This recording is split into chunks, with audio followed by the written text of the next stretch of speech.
ہر ماں بیٹے کی واپسی کی دعا کرتی ہے، مگر ان شہزادوں کی ماں نے ان کے انجام کی دعا مانگی۔ ان کا آخری بوسہ الوداع نہیں، ان کے تابوتوں پر مہر تھی۔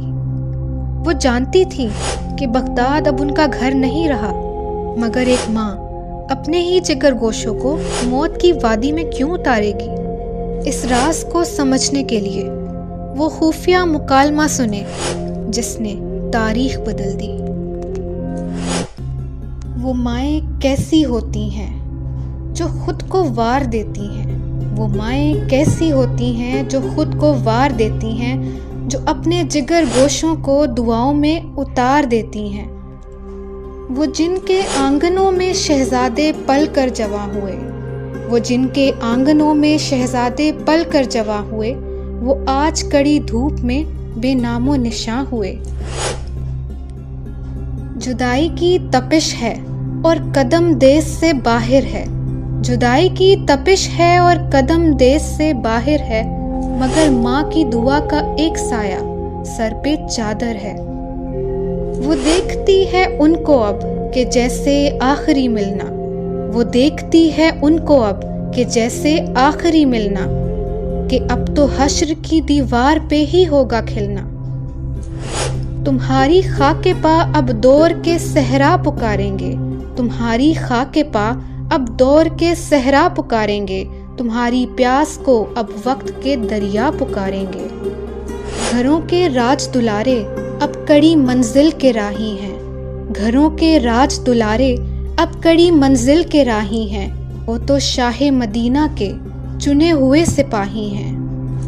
جاؤ کہ تمہارے لہو سے بجھے گی پیاس صحرا کی، جاؤ کہ تمہارے لہو سے بجھے گی پیاس صحرا کی، تمہاری ماں نے دی ہے قربانی بجائے زہرا کی۔ دنیا ان شہزادوں کے ناموں سے واقف ہے جنہوں نے کوہ جود کی بنجر وادیوں کو ایمان کے نور سے منور کیا، لیکن بہت کم لوگ اس خفیہ تڑپ کو جانتے ہیں جو ان کی ماں نے ان کے جھولوں پر قربان کی تھی۔ وہ بھاری تقدیر جس کا بوجھ یہ ماں ان کے پیدا ہوتے ہی اپنی آنکھوں میں لیے بیٹھی تھی۔ وہ صرف سفر کا سامان نہیں باندھ رہی تھی، بلکہ اس سبز ریشم میں اپنا کلیجہ لپیٹ رہی تھی۔ ان کے ہاتھوں سے لگی ہر گرہ ایک خاموش الوداع تھی ان بیٹوں کے لیے جنہیں انہوں نے پالا ہی اللہ کی راہ میں لٹانے کے لیے تھا۔ ان کی رگوں میں دو عظیم دریاؤں کا خون دوڑ رہا تھا، ایک طرف حضرت علی شیر خدا علیہ السلام کی وہ جرت جو خیبر کے کواڑ اکھاڑ دے، اور دوسری طرف حضور اکرم صلی اللہ علیہ وسلم کی وہ رحمت جو پتھروں سے بھی چشمے جاری کر دے۔ ایک خیبر کی دھاڑ تھا تو دوسرا مدینہ کی پکار، دو جسم ایک روح جو اپنے مقدس خون کا پورا جاہو جلال لیے مٹی کے ان انسانوں کی طرف نکل پڑے تھے جن کے دل پتھر بن چکے تھے۔ ماں نے انہیں رخصت کرتے وقت ایک عجیب طاقت دی، بوئے یوسف علیہ السلام، ایک ایسی بصیرت جو مسکراہٹوں کے پیچھے چھپی غداری کو تلوار چلنے سے پہلے ہی بھانپ لیتی تھی۔ تصور کریں اس بوجھ کو کہ آپ کو اپنے کی مسکراہٹ سے بھی غداری کی بو آنے لگے۔ ماں جانتی تھی کہ نمک کی اس وادی میں ہواؤں کا رخ مکار ہوگا، اور ہر قدم پر اپنوں کا بھیس بدلے دشمن کھڑے ہوں گے۔ بغداد کے ان شہزادوں کے قدم پاکستان کی طرف تھے، لیکن ان کی روحیں کربلا کی پیاس کی طرف کھچی چلی جا رہی تھیں۔ وہ جس کے واسطے صحرا میں میٹھا پانی اترے گا، وہ جس کے واسطے صحرا میں میٹھا پانی اترے گا، اسی شہزادے کا خون آج اس کھاری مٹی میں بکھرے گا۔ لیے آنکھوں میں مدینہ، دل میں کربلا کا درد چلے، لیے آنکھوں میں مدینہ، دل میں کربلا کا درد چلے۔ یہ کس گھر کے چراغ ہیں جو اندھیری راہوں پہ فرد چلے؟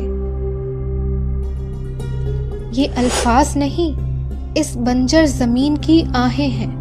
نمک کی یہ وادی پکار پکار کر کہہ رہی ہے کہ جب تک آل رسول صلی اللہ علیہ وسلم کا پاک لہو یہاں نہیں گرے گا، دلوں کی کڑواہٹ ختم نہیں ہوگی۔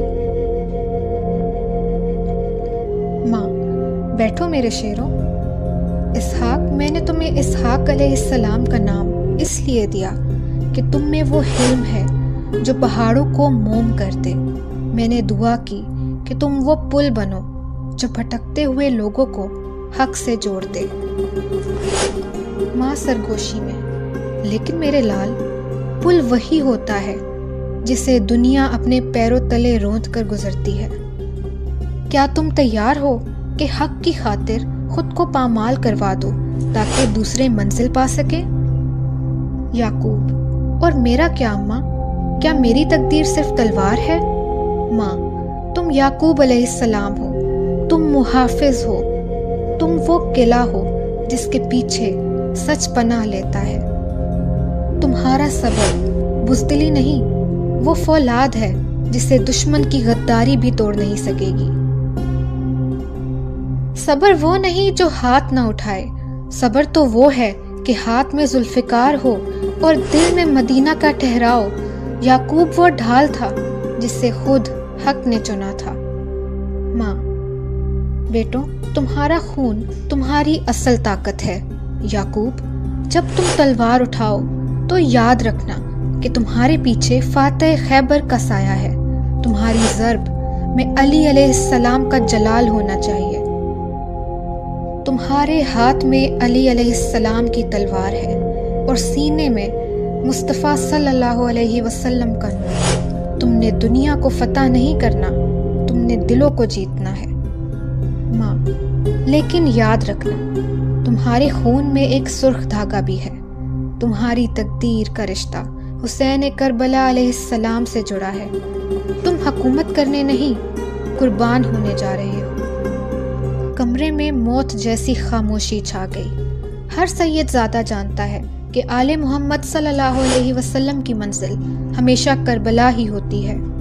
ماں کہہ رہی تھی، میں نے تمہیں پالا ہی اس لیے کہ تم مٹ جاؤ تاکہ حق سربلند رہے۔